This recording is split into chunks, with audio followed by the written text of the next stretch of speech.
I love the ocean. I always have. I mean, it's so big and powerful. It makes me feel so small and inconsequential compared to the vast deep of the ocean. The ocean always leads me to think of God.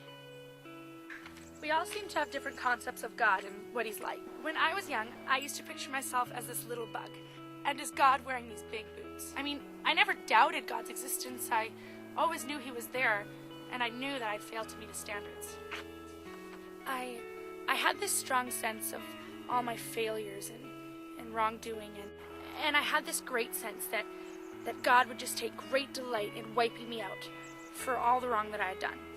I think if we stop and peer into our own soul, I mean, if we're really honest with ourselves, we'll conclude that we've all failed God.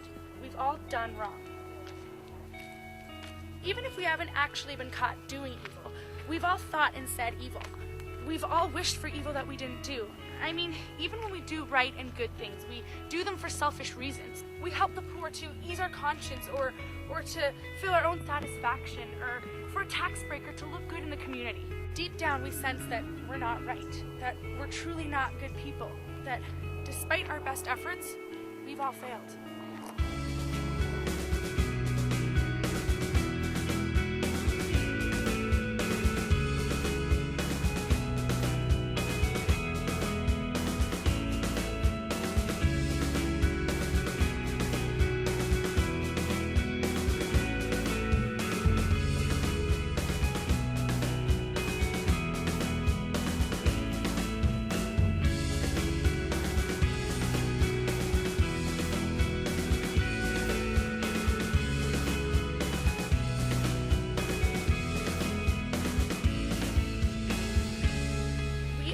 Cosmic debt for our evil. There's a price to be paid. I think that many of us see God as bloodthirsty and harsh.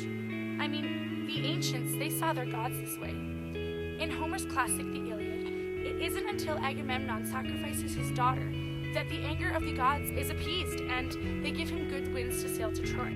Is God an angry tyrant who needs our sacrifices to cover our debt? See, the message of the cross is that God paid the debt himself. That out of the deepest possible love, God was willing to absorb the debt through his own sacrifice.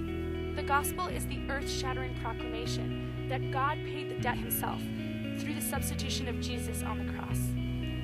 At the cross, we see Jesus, the God-man, the promised king, suffering a penalty he did not deserve, paying a debt that he didn't owe, to set free a people who only deserve justice.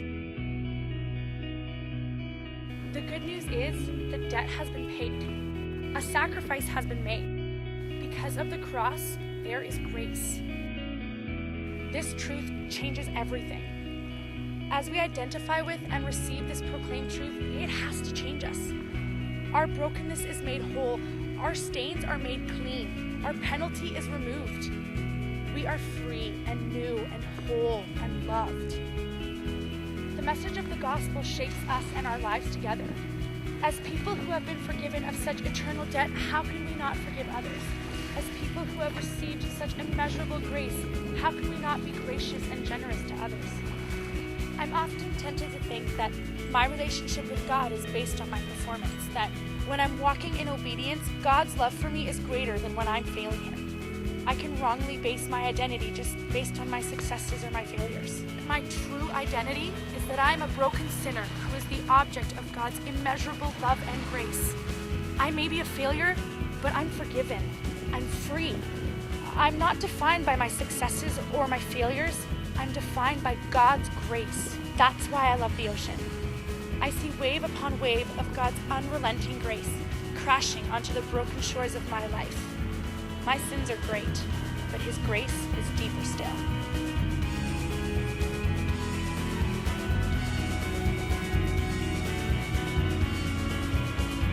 May you truly know and experience the grace of God that is ours in Christ Jesus, our sacrifice. May his grace so flood your life that you are made whole